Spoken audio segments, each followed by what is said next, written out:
और हमने 11 के 27 में देखा। 11 के 27 के लिए हम देख रहे हैं कि इसमें हमें प्रभु का वचन बताना चाहता है कि इसीलिए जो कोई अनछुत रीति से प्रभु की रोटी खाए या उस कटोरे में से पिए वह प्रभु की देह और लहू का अपराधी ठहरेगा। प्रभु की देह का अपराधी भी ठहरेगा और लहू का अपराधी ठहरेगा। ये प्रभु ने हमारे लिए सावधान करने के लिए ये चीज़ हमें बार बार हर समय हम जब मंडली में आते हैं, मंडली में बैठते हैं, प्रभु के दर्शन में हम जब चलते हैं तो हमें बार बार इस बात की सावधानी और हमें चेतावनी मिलती है कि हम अनछुत रीति में हाथ उठाने का मकसद एक है। जो हम अनछुत रीति से हाथ को प्रभु यीशु मसीह के सामने उठाते हैं और प्रभु यीशु मसीह के सामने देह यीशु मसीह की देह में जब शामिल होते हैं तो अनछुत रीति का बहुत एकदम खतरनाक बात है। मैं थोड़ा सा बताना चाहता हूँ। मैं जंगल किनारे मेरा घर है रहने के लिए। मैं पीलीभीत में पहले रहता था, जंगल के नज़दीक है। तो मैं असल में मैं जानवरों को पकड़ने के लिए तार का फंदा बनाकर लगाता था। हिरन हैं, चीतल हैं, और कोई भी आ जाए उसको लगाने के लिए तो हम लगाते थे। तो उसमें क्या करता थे कि वो जानवर जाल में फंदे में ऐसे फंसते थे, उनकी पैर में तार क्या होता था, गड़ जाता था, बिल्कुल छुटा नहीं सकता था, हटा ही नहीं सकता था। इतना दुखी हो जाते थे, तड़पते थे, चिल्लाते थे। तो हमने ये देखा कि अनछुत रीति का एक फंदा है हमारे जीवन के लिए। अनछुत रीति में हाथ उठाने का एक जाल है और जाल का फंदा है। अनछुत रीति से हम बिल्कुल भी हाथ अपने प्रभु की मेज के सामने देह में शामिल होने ना उठाएं। हमने बहुत तड़पते हुए जानवरों को देखा और वो उनकी हड्डी में एकदम तार चुभ जाता था। अगर सींग में फंसता था, सींग में भी फंस जाता था और तरह तरीके से वो जाल।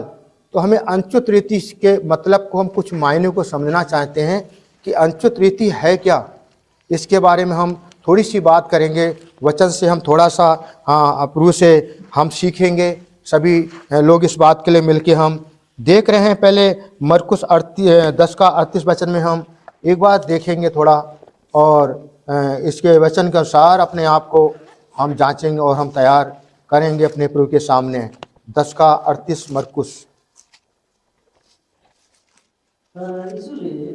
तिनीहरूलाई भन्नुभयो, तिमीहरू के माग्छौ सो जान्दैनौ, जुन कचौरामा पिउँछु के तिमीहरू के पिउन सक्छौ, र जुन बत्तिस्माले मेरो बत्तिस्मा हुन्छ के तिमीहरू त्यो बत्तिस्मा लिन सक्छौ। हाँ, ये प्रतिज्ञा करना हम जब पढ़ते हैं, जब 25 में पढ़ते हैं तो प्रभु यीशु मसीह ने कटोरा लिया और कहा मेरे लहू में एक नई वाचा का कटोरा है। आज भी हम प्रभु के सामने बैठे हैं और आज प्रभु की देह के सामने बैठे हैं। ये बत्तिस्मा के समान है, एक बत्तिस्मा के समान है जो हम इस बात को प्रण कर रहे हैं। और ये प्रभु ने हमें जगह हम देखो साथ देखेंगे, मिलेगा तो बताएंगे। उसमें लिखा है कि आग का बत्तिस्मा, आग का बत्तिस्मा। हम एक बार बत्तिस्मा ले लेते हैं, हम सोचते हैं कि हमारा बत्तिस्मा हो गया। हमारा बत्तिस्मा हर कदम कदम पर होता है। हर तरीके से आजमाइश का बत्तिस्मा, परख का बत्तिस्मा, प्रभु के पीछे चलने का बत्तिस्मा, प्रभु के पास निर्णय लेने का बत्तिस्मा, प्रभु के पीछे बढ़ने का बत्तिस्मा। और हम देखते हैं कि और ये प्रभु ने कहा कि जो कटोरा हमने देखा 38 में पढ़ रहे हैं, इसमें लिख रहे हैं, इस बात के लिए बता रहे हैं कि 38 में यीशु ने उनसे कहा, तुम नहीं जानते कि क्या मांगते हो। जो कटोरा मैं पीने पर हूं क्या तुम पी सकते हो, और जो बत्तिस्मा मैं लेने पर हूं क्या तुम ले सकते हो। कटोरा, आज हम प्रभु यीशु मसीह को मानते हैं तो हम सारे सोचते हैं सारे कार्य हमारे जो एकदम हम माला माल धनवान तरीके से बने रहें। और लेकिन हम ये प्रण करते हैं तो हमें सारी मुश्किल, सारी दुखों में, सारे संकटों में होकर हमें ये विचार है कि हम यीशु मसीह के देह के सामने खड़े होते हैं तो यीशु मसीह के दुखों को एहसास करते हैं। और हम इस बात को एक सोच भी सकते हैं कि हम कोई भी हालात हो, कोई भी जीवन हमारा हो, कोई भी हमारे जीवन में समस्या आए, लेकिन हम प्रभु के उन दुखों में रहकर अपने प्रभु के पीछे चलते रहेंगे। दुखों के पीछे हम तो कई बार सोचते हैं, जब यीशु मसीह ने अपना हाथ बढ़ाया उस देह के रोटी के लिए, कहा मेरी देह है वो तुम्हारे लिए है, मेरे स्मरण के लिए यही किया करो। सच में हम अपने हृदय से सोच पाते हैं कि यीशु मसीह का हाथ कितना पवित्र था। यीशु मसीह का हाथ कितना पवित्र था। यीशु मसीह के हाथ में कितनी शक्ति थी। यीशु मसीह किस प्रकार में गुणों से भरे हुए थे। फिर वो अपने चेलों से कहते हैं इस चीज के लिए अपने आप को क्या करो, अनुचित रीति से इसमें शामिल ना हुआ करो। उन चेले लोग अपने आप को जांचते हैं, तो चेले लोग जब हाथ उठाते हैं इस देह में बढ़ाने के लिए, तो उनके हाथ भी कितने पवित्र हो जाते हैं, कितने शुद्ध हो जाते हैं। अपने आप को जांचते हैं, अपने आप को तैयार करते हैं, अपने आप को प्रभु के सामने प्रतिज्ञा ये बपतिस्मा लेने को तैयार होते हैं। प्रभु आज से मैं क्या करूंगा, मैं अब सच में आज प्रण किया है मैंने, सच में अब तो मैं कोई अपराध करने की नजर भी नहीं उठाऊंगा। मैं अब तो मैं अपराध करने की कुछ सोचूंगा भी नहीं। अब मैं गलत कार्य में बढ़ने के लिए भी नहीं सोचूंगा। मेरे हृदय में कोई भी ऐसी बात को हम आने नहीं देंगे। ये प्रण करने का समय है। तो ये कारण, प्रण करने का मतलब बपतिस्मा लेने का कारण है, प्रभु के सामने प्रतिज्ञा करने का विषय हमारे जीवन में। जब यीशु मसीह के देह में हम शामिल होते हैं, जब यीशु मसीह के देह में बढ़ते हैं, हम इसी बात का एक बार देख सकते हैं। लूका 12:50, लूका 12:50 में भी हम थोड़ा सा देखेंगे, ज्यादा समय नहीं लेंगे। 12:50, मुझे तो एक बपतिस्मा लेना है, हाँ, और जब तक वह ना हो ले तब तक मैं कैसी व्यथा में रहूंगा। आज ये हमारा जो प्रण है ना, आज जो हमारा विचार है, ये हमारी सोच है। प्रभु यीशु मसीह ने कितना दुख भरा बपतिस्मा हमारे लिए लिया था। क्रूस पे चढ़ के दुख को उठाया। दृष्टि हमारी पलकें हमारे ऊपर, उनकी पलकें हमारे प्रभु की लगी हैं। हमको निहारता हमारा प्रभु देखता है। तो बता रहे हैं, मुझे तो एक बपतिस्मा लेना है, और जब तक वह ना हो ले तब तक मैं कैसे व्यर्थ बिथा में रहूंगा, कैसी बिथा में रहूंगा। आज हमें प्रण करना है इस चीज का, हमें प्रभु की देह में शामिल होना है। अपने प्रभु के अनुग्रह में इसका 58 भी पढ़ सकते हैं। जब तू अपने मुद्दई के साथ हाकिम के पास जा रहा है, तो मार्ग ही में उससे छूटने का यत्न कर ले। देखिए क्या करना है। मुद्दई का मतलब समझते हो? हजूर पढ़ना, नेपाली में देखना क्या है। जब तिमी हाँ आफ्नो विरोधीसँग हाँ साक्षात कहाँ जाँदै गरेका हुन्छौ, तब बाटोमै हुँदा त्यो देखि छुटकारा पाउने प्रार्थना गर। हाँ, क्या करो, जतन कर लो विरोधी से छूटने के लिए,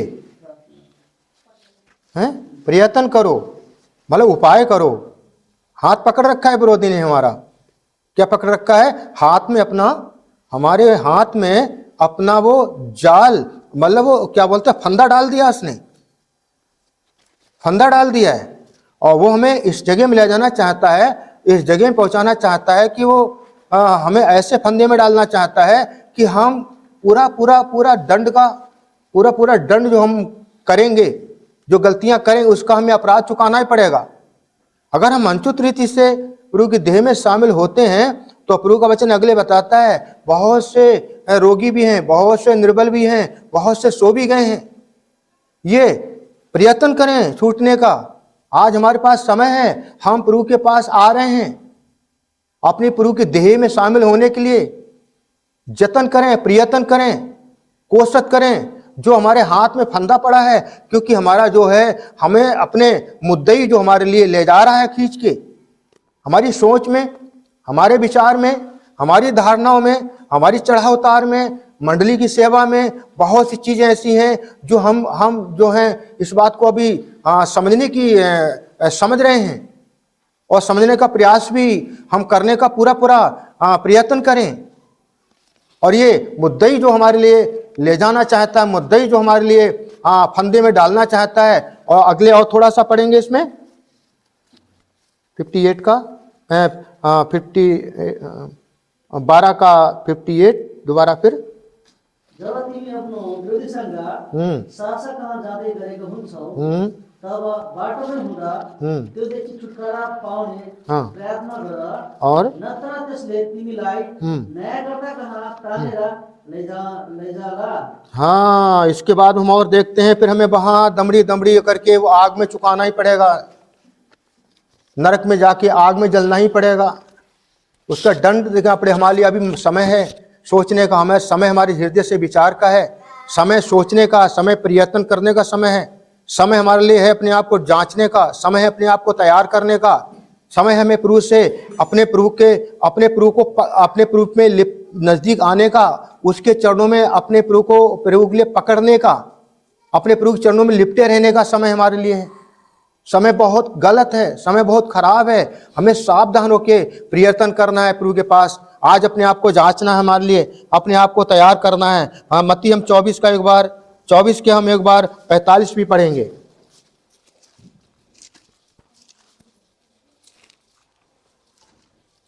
यस कारण दाऊदले उनलाई प्रभु भन्छन् भने कसरी उहाँ उनका पुत्र हुन्छन् त। 24 का 45 है।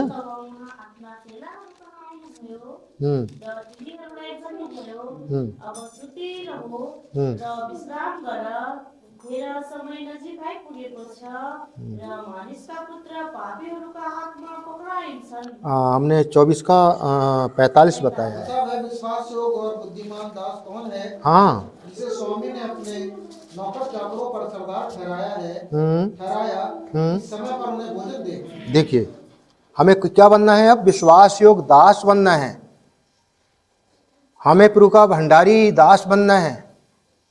केवल प्रभु की देह के सामने हम अपने आप को प्रभु के सामने तैयार करें। बहुत सी जगह बताने के लिए, जब हम तैयार होंगे, हमें तैयार होंगे, जब हमें तैयारी करने हैं प्रभु की देह में शामिल होने के लिए, हमें तैयार रहना है प्रभु के साथ रहने के लिए, हमें तैयार है प्रभु के पीछे चलने के लिए, हमें तैयार है रहना है प्रभु के मार्गों में बढ़ने के लिए, उस फंदे से छूटने के लिए हम प्रयत्न करें। हम अगर हमारा ऐसे कहीं पर भी हमारी सोच है, हमारी ऐसे कहीं विचार है, हमें कैसा बनना है, बताते हैं कि वह विश्वास और बुद्धिमान दास कौन है जिसे स्वामी ने अपने नौकरों चाकरों पर सरदार ठहराया, जिसमें वह जिस समय पर उन्हें भोजन दे, जिस समय पर उनको भोजन दे। जब हम इसका 46 पढ़ते, धन्य है वह दास जिसका स्वामी आकर ऐसा ही करते पाए। धन्य दास हैं जो स्वामी उनको आते हुए ऐसे ही करते पाए। हमें जो प्रभु की प्रतिज्ञा हमारे जीवन में जब शामिल होते हैं तो सच में अपने आप को हमें तैयार करना है, अच्छा सेवक बनना है, अच्छे दास बनना है, अच्छे प्रभु की योजना में बढ़ना है।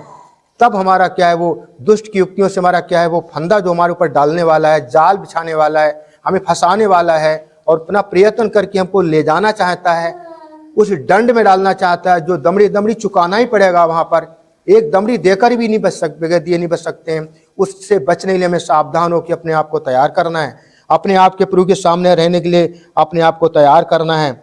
बस इसलिए हम प्रभु के चरणों में बड़े धैर्य से अपने आप को जांचें, अपने आप को तैयार करें, क्योंकि हमें स्पष्ट बताया जाता। हम 28 से और पढ़ें, इसके बाद अपने आप को हम तैयार करेंगे। पहला कुरिन्थियों 11 का 28।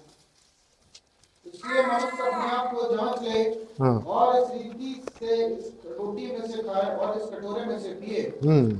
इस रोटी में से खाए और कटोरे में से पिए। और क्योंकि जो खाते पीते समय प्रभु की देह को ना पहचाने, वह इस खाने और पीने से अपने ऊपर दंड लाता है। हाँ, दंड का कर चुकाना ही पड़ेगा हमारे लिए। इसलिए हमें सावधान होकर प्रभु के सामने हाथ बढ़ाना है, बड़ी सोच के, बड़े विचार करके, बड़े अपने आप को जांच के, अपने आप को तैयार करके। और इसी कारण तुम में बहुत से निर्मल और रोगी हैं और बहुत से सो भी गए।